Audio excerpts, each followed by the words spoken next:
Hoje é a cidade histórica de Kyoto, preserva os prédios antigos.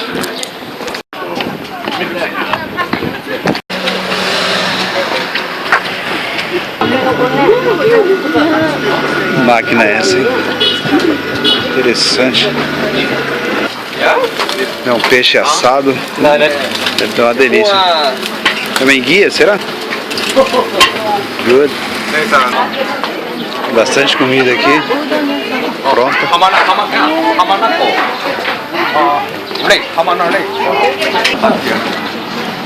Então, tem muita comida aqui. Eu acho que isso aqui deve ser tipo uma enguia. Peixe espada, sei lá.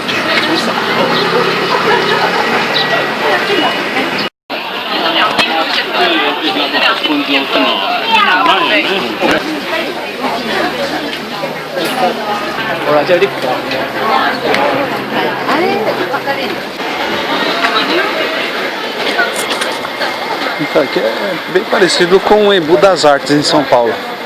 É uma feirinha aqui que tem muita comida, artesanato. Dá uma olhada.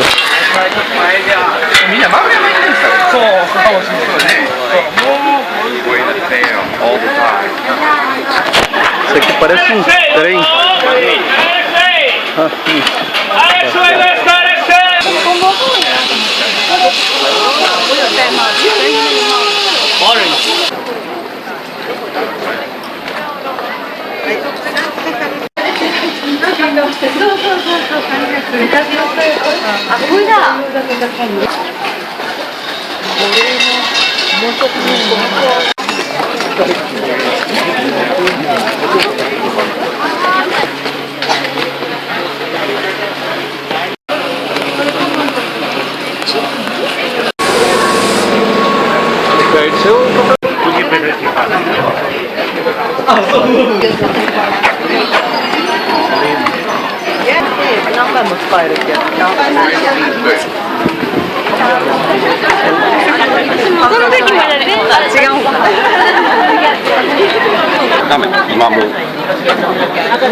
Muita gente aqui, lotadaço. Tá parecendo a 25 de março. Tem souvenir, tem comida, tem de tudo que você quiser para comprar aqui. Mas também tem que competir com muita gente.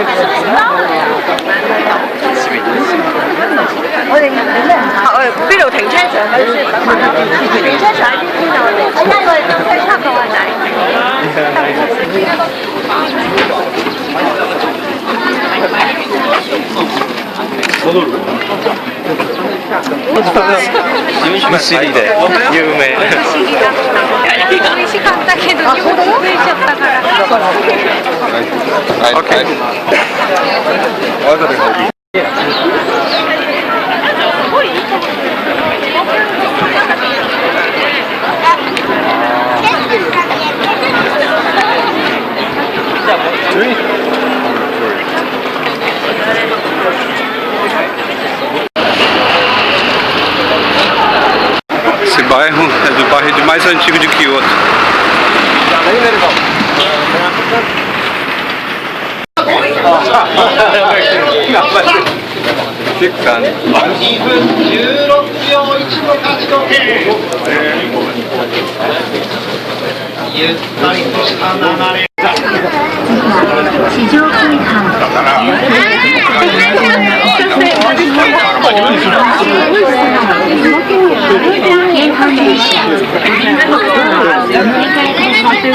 Achei que ônibus lotado era só no Brasil, aqui também tem ônibus lotado.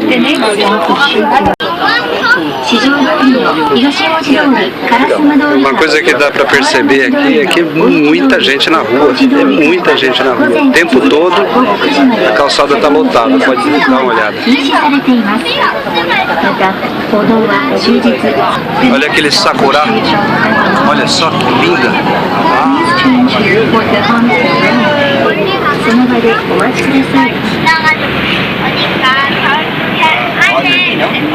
É muita gente.